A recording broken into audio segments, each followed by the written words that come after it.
Morning student, my self Vijayalakshmi. और हम देख रहे हैं हिस्ट्री का चैप्टर सेकंड, जिसके अंदर लास्ट क्लास में हमने देखा था बैटल ऑफ प्लासी जो 1757 में हुआ था। और इसके अंदर बंगाल के जो नवाब थे सिराजुद्दौला और जो ब्रिटिशर्स है उनके सेनापति थे लॉर्ड क्लाइव, उनके बीच में हुआ था, जिसमें सिराजुद्दौला है वो हार गए थे। ठीक है।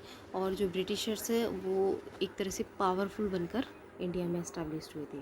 तो जो बैटल ऑफ प्लासी है वो बहुत ही इम्पोर्टेंट है इंडियन हिस्ट्री के अंदर। अब हम नेक्स्ट देखते हैं बैटल ऑफ बक्सर। ठीक है।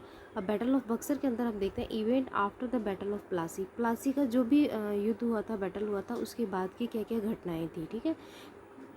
देखिए, एक हम वापस से देखते हैं कि जो प्लासी की जो लड़ाई हुई थी, ठीक है, ये सिराजुद्दौला थे और ये ब्रिटिशर्स थे। सिराजुद्दौला का जो कमांडर था मीर जफ़र, ठीक है, उन्होंने क्या किया, मीर जफ़र ने सिराजुद्दौला की हेल्प नहीं की, अपने जो सेना है उसको नहीं भेजा, उसमें साथ में नहीं गए, जिसकी वजह से अंग्रेज़ है वो जीत गए। ठीक है। तो इन्होंने, मीर जाफ़र ने सिराजुद्दौला के साथ में धोखा किया था।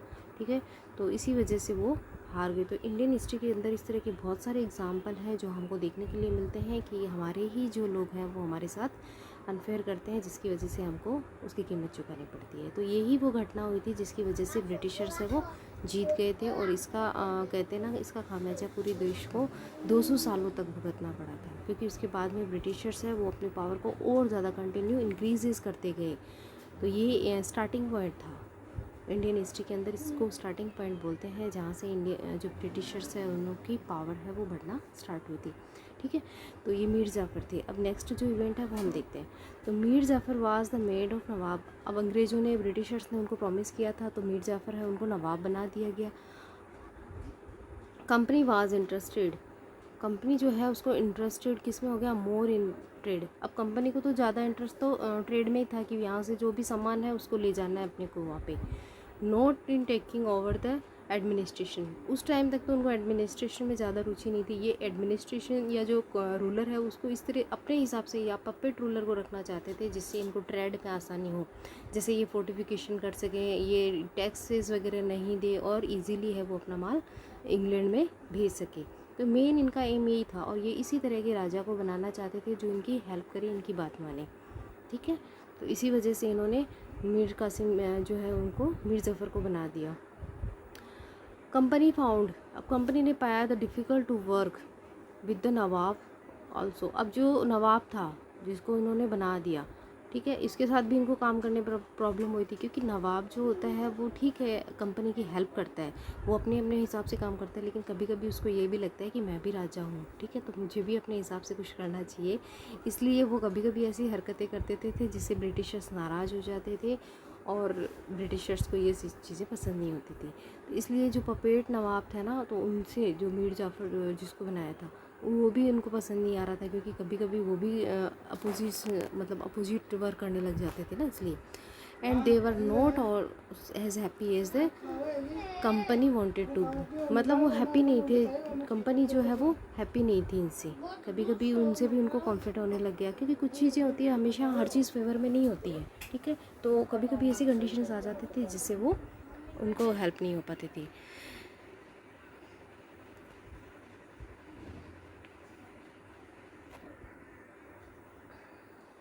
फिर this turn into the another battle, और ये जो कॉन्फ्लिक्ट था, जो वापस से राजा नवाब और जो कंपनी थी उनके पीछे जो भी तनाव था, उसकी वजह से फिर एक जो है वो बैटल की तरफ अग्रसर हो गए लोग, मतलब एक और बैटल की कंडीशन आने लगी। तो Mir Jafar the puppet rule A time he protest for his subject. Subject का मतलब है यहाँ पे अपनी पीपल्स, लोग। ठीक है। तो मीर जाफ़र जो है वो पपेट रूलर था, लेकिन एट द टाइम, मतलब कभी कभी ऐसी चीज़ें आती थी कि वो अपनी जनता है उसको भी सपोर्ट करता था। तो अंग्रेज़ जो थे वो तो ओनली ये था कि लोगों को लूटा जाना है, मतलब सब तरह की जो फैसिलिटी है वो लोगों से ले लेना, जो भी सारा सामान है यहाँ से, रॉ मटेरियल्स वगैरह है वो ले जाना है। ठीक है। यहाँ के स्पाइसेस है, यहाँ के वो जो भी कपड़े वगैरह थे अच्छी क्वालिटी की, तो वो सारी चीज़ें यहाँ से ले जाने की सोचते थे। ठीक है ना। तो इस वजह से वो क्या हुआ कि कभी कभी जो राजा है ना वो अपने सब्जेक्ट, अपनी जनता के बारे में भी सोचने लग गया था। तो कंपनी डिपोज्ड हिम, कंपनी ने उसको हटा दिया। ठीक है। अब कंपनी ने उसको बनाया था तो कंपनी उसको हटा सकती थी, तो कंपनी ने उसको हटा दिया एंड इंस्टॉल मीर कासिम, और मीर कासिम को राजा बना दिया इन हिज प्लेस, उसकी जगह पे। अब ये मीर कासिम कौन था? सन इन लॉ थे, ठीक है, मीर जाफ़र के सन इन लॉ थे मीर कासिम, इनको बना दिया। But after a time period, कुछ ही समय के बाद में Mir Qasim also complain against the company official. अब जो कंपनी की जो नीतियाँ थी ना, उनके अकॉर्डिंग ये भी इनके अपोजिशन में हो गए, क्योंकि इनको भी ये चीज़ें पसंद नहीं थी। कंपनी एक लिमिट को क्रॉस करने लग गई थी, ठीक है ना, कि हर बार वो उनको फोर्सली हर चीज़ के लिए करती कि आपको ये करना है वो करना है। तो फिर राजा को भी ये लगता कि मैं भी राजा हूँ, तो थोड़ा बहुत तो मुझे भी अपने हिसाब से करना चाहिए। तो ये जो चीज़ें थी ना, ये दोनों के अंदर कॉन्फ्लिक्ट पैदा करती थी, और इसी की वजह से कंपनी अच्छे से काम नहीं कर पाती, तो फिर इन दोनों के बीच में डिस्टर्बेशन क्रिएट हो गया। तो इसी तरह से द बैटल ऑफ बक्सर की कंडीशन तैयार होगी, और बैटल ऑफ बक्सर जो हुआ था मीर कासिम और बंगाल, ये जो ब्रिटिशर्स है इनके बीच में। मीर कासिम वाज डिफीटेड, अब मीर कासिम की हार हो गई in the battle of Buxar. 1764 में ये लड़ाई हुई थी, ठीक है, इसमें मीर कासिम की हार हो गई। एंड अगेन वापस से मीर जाफ़र वाज री इंस्टॉल्ड एज नवाब, और वापस से मीर जाफ़र जिसको पहले हटाया था इन्होंने, उसी को वापस से वो राजा बना देते, नवाब बना देते, क्योंकि ये इनके उस टाइम का पपेट रूलर था भाई, जो उनकी बात मान सकता था। तो इन्होंने वापस ही इन्हीं को बना दिया। अब इन्हीं को क्यों बनाया, तो इसके पीछे ऐसे ही बताते हैं कि स्टोरी में यही है कि ये जो का मीर जाफ़र, एक तो पहले से ही इनका वो कहते हैं ना जैसे बात मानने वाला था, और सेकंड जो ये है कि मीर जो जाफ़र है वो काफ़ी एजेड हो गए थे, तो फिर जैसा चल रहा था वैसे चलने देते। और ब्रिटिशर्स जो थे तो उनको जनता का सपोर्ट करने, मतलब जनता की जो सपोर्ट है उसको पाने के लिए उनको एक लोकल किंग या लोकल जो रूलर है वो बनाना ज़रूरी था। तो इसलिए इन्होंने सबसे जो इजी ऑप्शन उनको लगा मीर जाफ़र, जो उनको पहले उन्होंने इसको मतलब बना रखा था, तो उसी को वापस ही बना लेते हैं, बस यही रीज़न था। और event after the battle of Buxar, अब वो बैटल हो गया 1764 में, मीर कासिम है वो हार गए, वापस से मीर जाफ़र बन गए। उसके बाद क्या क्या कंडीशन आई? After the reinstallation Mir Jafar force to pay, अब जो मीर जाफ़र को जब बना दिया तो इस बार अंग्रेज़ों ने अपनी मर्ज़ी से बनाया था ना उसको, तो उसको 5 लाख जो रुपीज़ है एवरी मंथ टू कंपनी को चुकाने पड़ते थे। ये टैक्स के रूप में जो है वो मीर जाफ़र को देने पड़ते थे, तो काफ़ी बहुत ज़्यादा पैसे, 5 lakh per month. Company still wanted more, अब जो कंपनी है उसकी लालच और बढ़ गई, तो वो और ज़्यादा पैसे चाहती थी कि जो राजा है उसको टैक्स जमा कराए या कुछ भी करके उनको पैसे दे। बाय द टाइम, कुछ ही समय बाद में मीर जाफ़र डेड इन 1765 में जो है मीर जाफ़र की डेथ हो गई। He had mood off the company had change, अब कंपनी को लगा कि हमको अपना राजा चेंज करना चाहिए, क्योंकि लास्ट उनका जो राजा था वो था मीर जाफ़र, वो उनकी डेथ हो गई, तो कंपनी ने सोचा कुछ एक्स्ट्रा चेंजेस करते हैं इसके अंदर। और इसी सीरीज़ के अंदर क्लाइव जो रॉबर्ट क्लाइव है उन्होंने खुद ही डिक्लेयर कर दिया, वी मस्ट इंडेड बिकम नवाब और सेल, हमको हमारा नवाब खुद ही बनना पड़ेगा, ठीक है। तो ये उनके ही वर्ड्स है, बुक के अंदर सेम टू सेम लिखे हैं। तो उनको अब ये लगा कि यहाँ के जो रूलर है इनसे अच्छा है कि हम ही यहाँ के रूलर बन जाते हैं।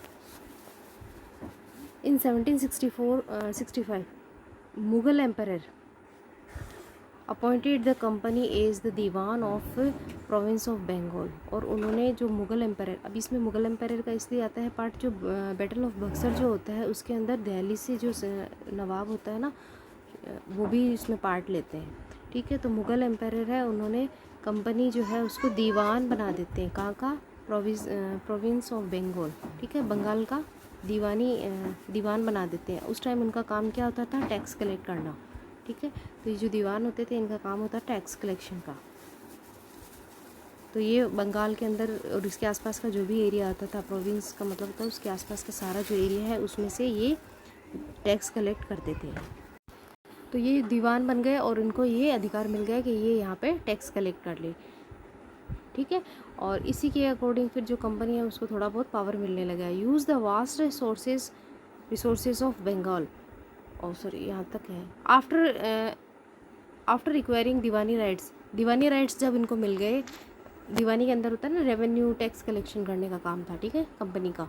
तो कंपनी ने ये जो राइट्स ले लिए, उसके बाद में company use to vast resources of Bengal के जो भी बहुत सारे रिसोर्सेज थे, वास्ट मतलब बहुत ज़्यादा, जो बड़े रिसोर्सेज थे ना वो सारे ज़्यादा यूज़ करने लग गए, ठीक है ना।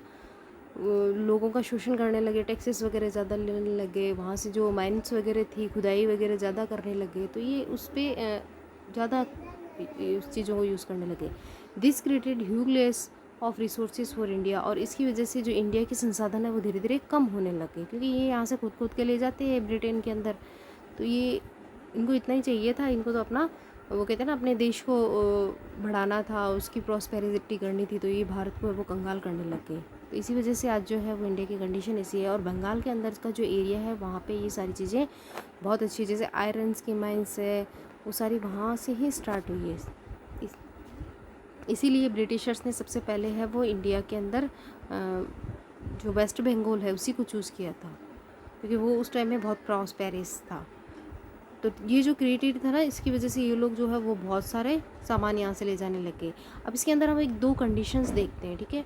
एक तो ट्रेड बिफोर बैटल, ठीक है भाई, जो भी बैटल हुए थे उससे पहले के ट्रेडिंग की जो उनकी पॉलिसी था ना वो क्या थी। तो इंडियंस गुड, जो भी इंडियंस गुड थे उनको वो ले जाते थे यहाँ से, और उसकी जगह पे ये गोल्ड और सिल्वर दे के जाते थे। मतलब उनके पास जो करेंसी थी ना उनकी, तो वो गोल्ड और सिल्वर में थी, ठीक है। तो ये हमको दे के जाते थे। तो हमारा जो भारत देश है उसमें गोल्ड और सिल्वर जो है वो मतलब काफ़ी मात्रा में हो गया था। तो ये सामान ले जाते हैं और उसके बदले ये दे जाते हैं, जैसे हम बाज़ार से सामान लाते हैं उसके बदले पैसे देते हैं। तो इस तरह की बात थी। लेकिन आफ्टर द बैटल जब हो गया उसके बाद का क्या कंडीशन रहा। दोनों बैटल हुए, प्लासी का बैटल और उसके बाद में बक्सर का बैटल। बक्सर का जो बैटल हुआ था उसके बाद में उनको लगा था कि हम यहाँ पे राजा बन सकते हैं। उनको ये लगा था कि ठीक है ना कि हम कंट्रोल कर सकते हैं। तो उनकी ये जो थॉट थी, ये जो पॉलिसी थी ना, उसकी वजह से बहुत ज़्यादा नुकसान हुआ था। तो इंडियन जो गुड था, ठीक है, सामान इंडियन का होता था। उसके बाद में ये लोग क्या करते थे, यहाँ से पैसे जो गोल्ड एंड सिल्वर थे ना वो यहाँ देते नहीं थे, वो भी खुद ही रखने लग गए। क्योंकि जो इनके मालिक थे भाई खुद ही थे वो सेल्फ ही, क्योंकि वो खुद ही रेवेन्यू लेने लग गए, वो खुद ही टैक्सेस कलेक्ट करने लगे, क्योंकि उनको दीवानी पावर मिल गई थी इसलिए। तो इस वजह से जो गोल्ड और सिल्वर जो था ना वो भी ये लोग खुद ही ले जाते, और ये दोनों चीज़ें हैं वो ब्रिटेन ले जाने लगे, ठीक है। तो ब्रिटिशर्स जो है वो काफ़ी मजबूत हो गए थे, क्योंकि यहाँ से ये इंडियंस गुड्स भी ले जाते और गोल्ड एंड सिल्वर्स भी ले जाते, और सारा का सारा धन जमा कर देते जाके ब्रिटेन के अंदर। इसलिए ब्रिटेन आज काफ़ी प्रॉस्पेरस है, क्योंकि सारा धन हमारे यहीं से गया है।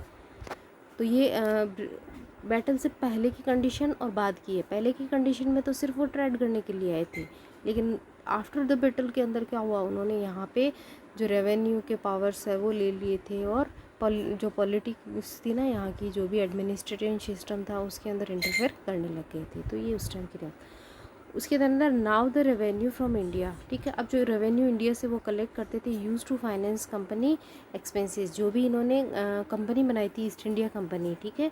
ईस्ट इंडिया कंपनी के अंदर जो भी फाइनेंशियल का काम होता था ना पैसे से संबंधित, वो सारा का सारा पैसा वो कहाँ से लेते थे, इंडियन रेवेन्यू से। देखिए इसको ऐसे समझते हैं कि इंडिया से जैसे ये लोग ब्रिटिशर्स थे, बिज़नेस करने के लिए आए, फिर उन्होंने अपने अपने है जो लोगों को अपॉइंट कर दिया, ठीक है। अब ये अपॉइंट करके और टैक्सेस कलेक्ट करने लग गए। अब टैक्स कलेक्ट करने के बाद में यहाँ पे जो इनके लोग हैं इनको खर्चा चाहिए था, इनको भी मतलब पैसे चाहिए थे अपने एडमिनिस्ट्रेशन को चलाने के लिए। तो ये सारा का सारा जो इंडिया से ये लोग रेवेन्यू कलेक्ट करते, ये अपने आप पे खर्च कर लेते। तो इनको खुद से कुछ नहीं लगता, ये हमारा पैसा लेके और यहीं पे खर्च करके चले जाते थे, ठीक है ना। तो इस तरह से जो रेवेन्यू ये लोग कलेक्ट करते थे वो इंडियन कंपनी पे खर्च करते थे। हमारा पैसा है वो खुद के जो भी ऑफिसर्स होते थे, खुद के जो सर्वेंट्स होते थे, खुद के जो हेल्पर्स होते थे, या फिर जो भी पीपल्स होते थे जिनकी ये सर्विस लेते थे, उस पर ये अपने लोगों को तनख्वाह देने में खर्च कर देते थे, ठीक है। तो ये था 2 बैटल्स जो हमने देखे थे। बाकी जो आगे की सिचुएशन है वो हम नेक्स्ट क्लास में देखेंगे। तो आई होप आपको समझ में आ गया होगा। आप इसको एक बार बुक के अंदर भी पढ़ के देखना, आपको अच्छे से समझ में आ जाएगा।